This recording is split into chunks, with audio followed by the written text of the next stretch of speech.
नमस्कार दोस्तों, स्वागत है आपका हमारे चैनल में। उम्मीद है आपको मेरी ये वीडियो पसंद आएगी। आज हम इस वीडियो में भोपाल गैस त्रासदी के बारे में जानेंगे। भारत के मध्य प्रदेश राज्य के भोपाल शहर में 3 दिसंबर सन 1984 को एक भयानक औद्योगिक दुर्घटना हुई। इसे भोपाल गैस त्रासदी के नाम से जाना जाता है। भोपाल स्थित यूनियन कार्बाइड नामक कंपनी के कारखाने से एक जहरीली गैस का रिसाव हुआ, जिससे लगभग 15,000 से अधिक लोगों की जान गई तथा बहुत सारे लोग अनेक तरह की शारीरिक अपंगता से लेकर अंधेपन के भी शिकार हुए। भोपाल गैस कांड में मिथाइल आइसोसाइनेट नामक जहरीली गैस का रिसाव हुआ था, जिसका उपयोग कीटनाशक बनाने के लिए किया जाता था। मरने वालों के अनुमान पर विभिन्न स्रोतों की अपनी अपनी राय होने से इसमें भिन्नता मिलती है। फिर भी पहले आधिकारिक तौर पर मरने वालों की संख्या 2259 थी। मध्य प्रदेश की तत्कालीन सरकार ने 3787 की गैस से मरने वालों के रूप में पुष्टि की थी। अन्य अनुमान बताते हैं कि 8000 लोगों की मौत तो 2 सप्ताहों के अंदर हो गई थी और लगभग अन्य 8000 लोग तो रिसी हुई गैस से फैली संबंधित बीमारियों से मारे गए थे। 2006 में सरकार द्वारा दाखिल एक शपथ पत्र में माना गया था कि रिसाव के करीब 5,58,125 लोग सीधे तौर पर प्रभावित हुए हैं और आंशिक तौर पर प्रभावित होने की संख्या लगभग 38,478 थी। 3900 लोग तो बुरी तरह प्रभावित हुए एवं पूरी तरह अपंगता के शिकार हो गए। भोपाल गैस त्रासदी को लगातार मानवीय समुदाय और उसके पर्यावास को सबसे ज़्यादा प्रभावित करने वाली औद्योगिक दुर्घटनाओं में गिना जाता रहा है। इसलिए 1993 में भोपाल की इस त्रासदी पर बनाए गए भोपाल अंतर्राष्ट्रीय चिकित्सा आयोग को इस त्रासदी के पर्यावरण और मानवीय समुदाय पर होने वाले दीर्घकालिक प्रभावों को जानने का काम सौंपा गया था। सन 1969 में UCIL कारखाने का निर्माण हुआ, जहां पर मिथाइल आइसोसाइनाइड नामक पदार्थ से कीटनाशक बनाने की प्रक्रिया आरंभ हुई। सन 1979 में मिथाइल आइसोसाइनेट के उत्पादन के लिए नया कारखाना खोला गया।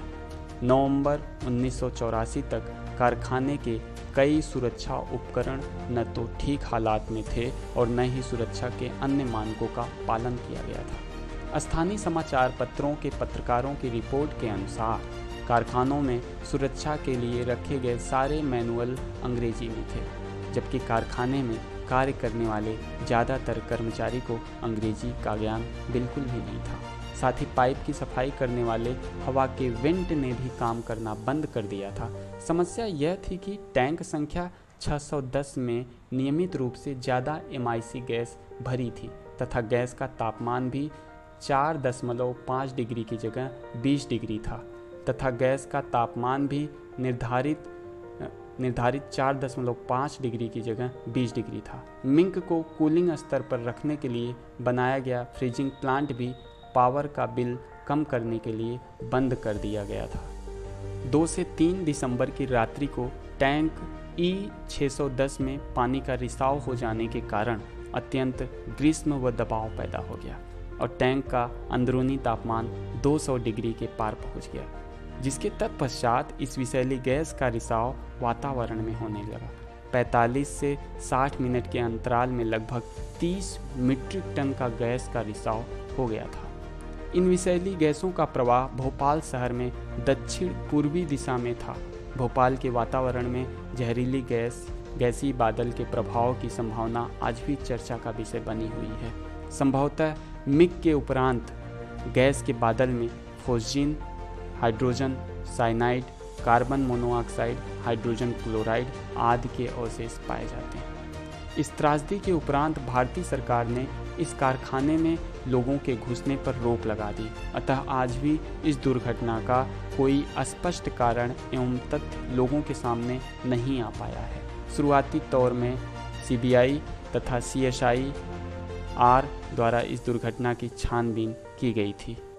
भोपाल की लगभग 5,20,000 लोगों की जनता इस विषैली गैस से सीधी रूप से प्रभावित हुई, जिसमें 2 लाख लोग 15 वर्ष की आयु से कम थे और 3000 गर्भवती महिलाएं थीं। उन्हें शुरुआती दौर में खांसी, उल्टी, आंखों में उलझन और घुटन का अनुभव था। 2259 लोगों की इस गैस की चपेट में आकर आकस्मिक मौत हो गई थी। 1991 में सरकार द्वारा इस संख्या की पुष्टि 3928 पे की गई। दस्तावेजों के अनुसार अगले 2 सप्ताह के भीतर 8000 लोगों की मृत्यु हुई।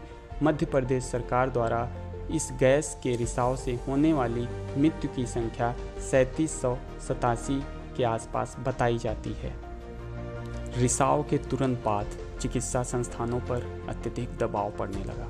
कुछ सप्ताह के भीतर ही राज्य सरकार ने गैस पीड़ितों के लिए कई अस्पताल एवं चिकित्सालय खोले तथा साथ ही कई नए निजी संस्थान भी खोले गए। सर्वाधिक प्रभावित इलाकों में 70% से ज़्यादा चिकित्सक कम पढ़े लिखे थे। वे इस रासायनिक आपदा के उपचार के लिए पूर्ण रूप से तैयार नहीं थे। सन 1988 में चालू हुए भोपाल मेमोरियल अस्पताल एवं रिसर्च सेंटर ने 8 वर्षों के लिए जिंदा पीड़ितों को मुफ्त उपचार उपलब्ध कराया, जो सुविधा आज भी उनके लिए उपलब्ध है। 1989 में हुई जांच से यह जानकारी प्राप्त हुई कि कारखाने के समीप का पानी और मिट्टी मछलियों के पनपने के लिए हानिकारक है। त्रासदी के 2 दिन के पश्चात ही राज्य सरकार ने राहत का कार्य आरंभ कर दिया था। जुलाई 1989 में मध्य प्रदेश के वित्त विभाग ने राहत कार्य के लिए लगभग $1,40,00,000 की धनराशि लगाने का निर्णय लिया। अक्टूबर 2003 के अंत तक भोपाल गैस त्रासदी राहत एवं पुनर्वास विभाग के अनुसार 55,58,695 लोगों को, घायल लोगों को व 15,310 मृत लोगों के वारिसों को मुआवजे का अंश दिया गया। दुर्घटना के 4 दिन पश्चात 6 दिसंबर 1984 को यूसीसी के अध्यक्ष और सीईओ वारेन एंडरसन को गिरफ्तारी हुई, परंतु 6 घंटे बाद उन्हें $2100 के मामूली जुर्माने पर मुक्त कर दिया गया।